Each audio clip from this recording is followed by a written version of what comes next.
बद्दी के किशनपुरा के होटल में संपन्न हुई एनडीए की राष्ट्रपति की उम्मीदवार के विधायक दल से बैठक। सीएम बोले सभी सांसद और विधायक करेंगे एनडीए राष्ट्रपति उम्मीदवार का समर्थन। गुड़िया मामले पर दिए अपने ही बयान पर प्रतिभा सिंह ने दी प्रतिक्रिया। कहा मीडिया द्वारा उनके बयान को तोड़ मरोड़ के किया गया पेश, बच्ची शब्द को काटा गया और छोटी दुर्घटना बना दिया गया।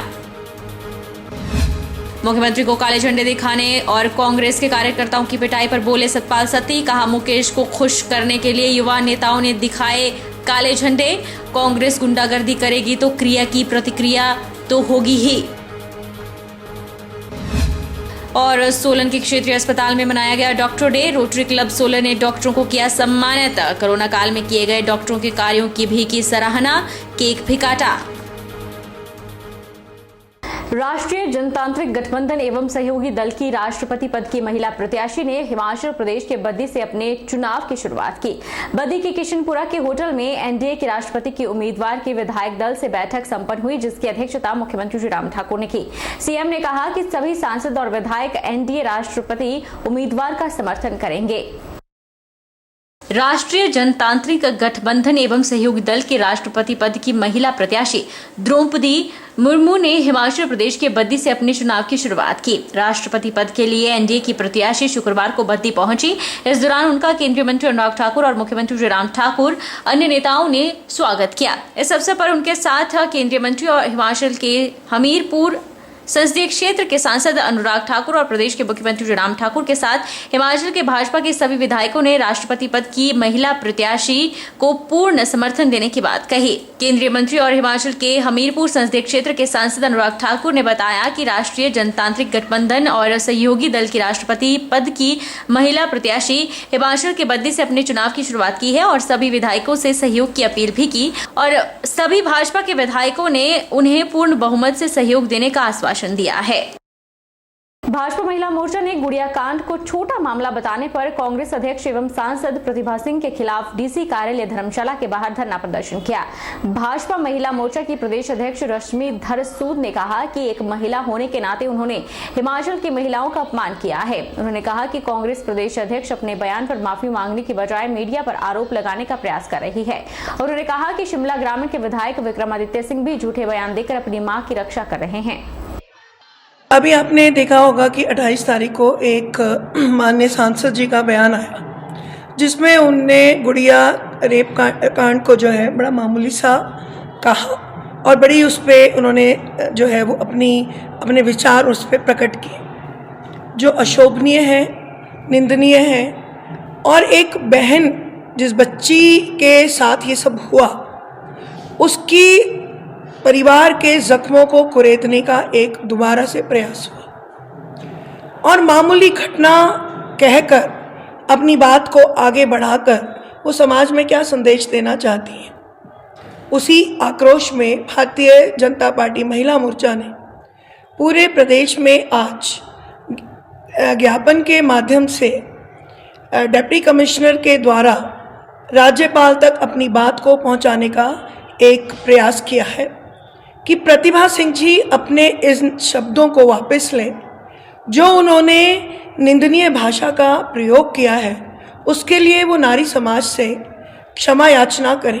कांग्रेस प्रदेश अध्यक्ष प्रतिभा सिंह ने बीते दिनों गुड़िया मामले पर दिए बयान पर अपनी प्रतिक्रिया दी है। उन्होंने कहा कि मीडिया के द्वारा उनके बयान को तोड़ मरोड़ के पेश किया गया, यह अभी नहीं पहले भी हो चुका है।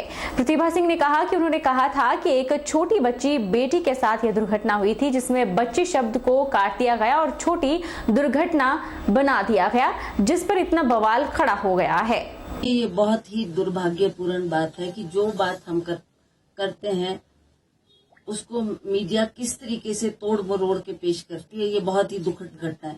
ये अभी नहीं पहले भी हो चुका है। जब मैं पहले भी चुनाव लड़ रही थी उस वक्त भी उन्होंने एक बात जो मैंने बोली उसको बिल्कुल ही उलट करके उसका कुछ और मतलब निकाल के वो पेश करने की कोशिश की। अभी भी मैंने ये बात कही थी कि एक छोटी बेटी मतलब छोटी बच्ची के साथ ये दुर्घटना हुई। वो बच्ची उन्होंने काट दिया और उन्होंने ये बढ़ा दिया छोटी दुर्घटना हुई और उसके ऊपर इतना बवाल खड़ा कर दिया। मैं कल भी मीडिया के माध्यम से इसका जवाब देना चाहती थी पर क्योंकि मैं कल किलाड़ में थी, किलाड़ में कनेक्टिविटी ना होने की वजह से मैं प्रेस को एड्रेस करके इसके बारे में बात नहीं कर सकी। आज मैं यहाँ पहुंची हूँ। फिर यहाँ मैंने आज प्रेस के माध्यम से ये कहना था कि शायद भाजपा के लोगों को ये मालूम नहीं होगा कि जिस दिन ये गुड़िया का केस हुआ उस दिन मैं ही पहली व्यक्ति थी जो वहां घटना स्थल पर पहुंची। सबसे पहले एक महिला होने के नाते मुझे उसका दुख दर्द समझते हुए मैंने पैदल चलकर, ठियोग से पैदल चलकर, एसपी मेरे साथ थे और मैं घटना स्थल पर पहुंचकर मैंने माता पिता को मिलकर उनको आश्वासन दिया कि आपके साथ हम खड़े हैं, कोई चिंता की बात नहीं है। मुख्यमंत्री को काले झंडे दिखाने और कांग्रेस के कार्यकर्ताओं की पिटाई पर सतपाल सत्ती ने कहा है कि प्रदेश में दो तरह की राजनीति नहीं चलेगी। कुछ युवा नेता अपने आकाओं को खुश करने के लिए राजनीति चमका रहे हैं। सतपाल सत्ती ने कहा कि मुख्यमंत्री जयराम ठाकुर को युवा कांग्रेस के कार्यकर्ताओं द्वारा काले झंडे दिखाए गए थे, जो कि बिल्कुल गलत है। कांग्रेस के युवा कार्यकर्ता द्वारा यह किया गया है। उन्होंने कहा कि कांग्रेस की दोहरी राजनीति नहीं चलेगी। कांग्रेस के नेता माहौल खराब करने में तुले हुए हैं क्योंकि कांग्रेस पार्टी नेता विहीन हो चुकी है। उन्होंने कहा कि कुछ युवा नेता अपने आकाओं को खुश करने के लिए राजनीति चमका रहे हैं। वहीं सत्ती द्वारा एक वीडियो में जमीन में गाड़ देने वाले बयान पर अपनी प्रतिक्रिया देते हुए कहा कि बीजेपी नेताओं के कार्यक्रमों में जाकर अगर कांग्रेस के लोग काले झंडे दिखाएंगे तो परिणाम भुगतने के लिए उनको तैयार रहना पड़ेगा। कांग्रेस की गुंडागर्दी की आदत को कैसे निपटाना है यह बीजेपी अच्छी तरह से जानती है। उन्होंने विधायक सतपाल रायजादा पर भी सवाल खड़े किए और अपने चहेतों को ठेके दिलवाने के लिए सरकारी दफ्तर में जाकर अधिकारी को धमकाते हैं। उन्होंने उनको ठेके देने के लिए उन पर दबाव बनाकर मजबूर किया जाता है। उन्होंने कहा कि बीजेपी की सरकार के कार्यकाल में इस प्रकार की धक्केशाही नहीं चलेगी, जबकि इनकी सरकार आएगी तो यह क्या करेंगे आप खुद अंदाजा लगा सकते हैं। इसके पीछे पहले से प्लानिंग की गई थी? नहीं, इन्होंने बयान दिया हुआ पूरे हिमाचल में कि इसमें जो जयराम ठाकुर जी ने बोला है उसको हम जयराम जी को काले झंडे दिखाएंगे। जो ज़्यादा अति उत्साह में ऊना वाले जो मुकेश अग्निहोत्री जी को दिखाना चाहते हैं, हम आपके बड़े खैर ख्वाह हैं। काले झंडे दिखाते ना, जब चिट्टे के कारण 18 लोग हरोली के अंदर मरे थे, काले झंडे दिखाते ना, जो वहाँ करप्शन हुई है जिस समय राज इन लोगों का था, काले झंडे दिखाते कि इंडस्ट्री मिनिस्टर जहाँ पर रहा है एक भी फैक्ट्री लेकर के नहीं आया जिला के अंदर। एक भी फैक्ट्री का नाम गणा दे वो 5 साल के अंदर जिला के अंदर लेके आया, एक भी फैक्ट्री। मैं बोल रहा हूँ, उनको भी सुनना चाहिए इस वीडियो, वो बताएं और हम बताएंगे। हमारे शासन में क्रेमिका से लेकर के, नेस्ले से लेकर के, स्वान चैनलाइजेशन से लेकर के, इंडियन ऑयल के टर्मिनल से लेकर के, खड्डों के चैनलाइजेशन से लेकर के 500-500 करोड़, 400-400 करोड़, 600 करोड़ के प्रोजेक्ट्स आए हैं। एक भी प्रोजेक्ट बता दें कांग्रेस के नेता कि ऊना जिला के अंदर बड़ा प्रोजेक्ट उन्होंने पिछले 50 सालों की राजनीति में कोई किया, एक भी प्रोजेक्ट। मैं कहता हूँ डेवलपमेंट के ऊपर बात करें, वो विकास के ऊपर बात करें, उनको ये ध्यान में रखना चाहिए। क्योंकि वो ज़माना चला गया जब बीजेपी के लोगों के बूथ के ऊपर झंडे जला देते थे, पोस्टर फूंक देते थे, वार राइटिंगें साफ कर देते थे। इनको आदत है पुरानी पड़ी हुई। आदत का जवाब देना पार्टी के कार्यकर्ताओं को भी आता है। हमारे कार्यकर्ताओं को मजबूर न करें उन कामों का जवाब देने के लिए। मुख्यमंत्री जयराम ठाकुर को कांग्रेस नेताओं द्वारा काले झंडे दिखाए जाने को लेकर उनकी पिटाई किए जाने पर कांग्रेस तलक हो गई है। कांग्रेस पार्टी के उपाध्यक्ष महेश्वर चौहान ने सत्ती को कहा है कि अपने बयान पर माफी मांगे और पुलिस थाना ऊना के एसएचओ को तुरंत पद से हटाए। उन्होंने कहा कि इस घटना में कांग्रेस कार्यकर्ताओं की पिटाई हुई है, जबकि उनके खिलाफ ही मामले दर्ज किए गए हैं। पिछले कल मुख्यमंत्री जयराम ठाकुर को कांग्रेस नेताओं द्वारा काले झंडे दिखाए जाने को लेकर उनकी पिटाई किए जाने के मामले को लेकर कांग्रेस तल्ख हो गई है। कांग्रेस पार्टी के उपाध्यक्ष महेश्वर चौहान ने कहा कि पुलिस की मिलीभगत से कांग्रेस के नेताओं को पीटा गया है, इसमें पुलिस की मिलीभगत भी शामिल है। सतपाल सत्ती द्वारा यह कहना कि काले झंडे दिखाए जाने वालों को जमीन में गाड़ दिया जाएगा, इसकी वह निंदा करते हैं। कल की घटना ने पूरे हिमाचल को शर्मसार किया है और जिस प्रकार की धमकी सतपाल सत्ती कांग्रेस के नेताओं को दे रहे हैं यह ठीक नहीं है। उन्होंने सत्ती को कहा है कि अपने बयान पर माफी मांगे और पुलिस थाना ऊना के एसएचओ को तुरंत पद से हटाएं। उन्होंने कहा कि इस घटना में कांग्रेस कार्यकर्ताओं की पिटाई हुई है, जबकि उनके ही खिलाफ मामले दर्ज कर दिए गए हैं। उनकी शिकायत तक नहीं लिखी जा रही है। उन्होंने कहा कि वह न्याय पाने के लिए कोर्ट का दरवाजा भी खटखटाने से पीछे नहीं हटेंगे। कल की जो घटना है वो पूरे हिमाचल प्रदेश को शर्मसार करने वाली है। जिस तरह से सरकार द्वारा प्रायोजित गुंडागर्दी हुई है और पुलिस के संरक्षण में सतपाल सत्ती जी और उनके अन्य साथियों ने हमारे युवा कांग्रेस के अध्यक्ष और अन्य साथियों पर हमला किया है और उन्हें जिंदा ज़मीन में गाड़ने की धमकी दी है, जान से मारने की धमकी दी है, तो ये निंदा भी इसके लिए कम शब्द है, इसकी भर्त्सना होनी चाहिए। और पूरे हिमाचल के लोगों ने इसको बहुत गलत तरीके से देखा है। सतपाल सत्ती जी को तुरंत सार्वजनिक रूप से इसके लिए माफ़ी मांगनी चाहिए और पुलिस जो एक्ट था कल का पुलिस का, तुरंत पुलिस के जो SHO हैं उनको पद से हटाया जाए और त्वरित कार्रवाई भारतीय जनता पार्टी के जो कल के प्रकरण में शामिल थे लोग, उनके खिलाफ तुरंत कार्रवाई अमल में लाई जाए। और सतपाल सत्ती जी और उनके साथ अन्य लोग जो शामिल थे, जिन्होंने पब्लिक डोमेन में हमारे साथियों को जान से मारने की धमकी दी है।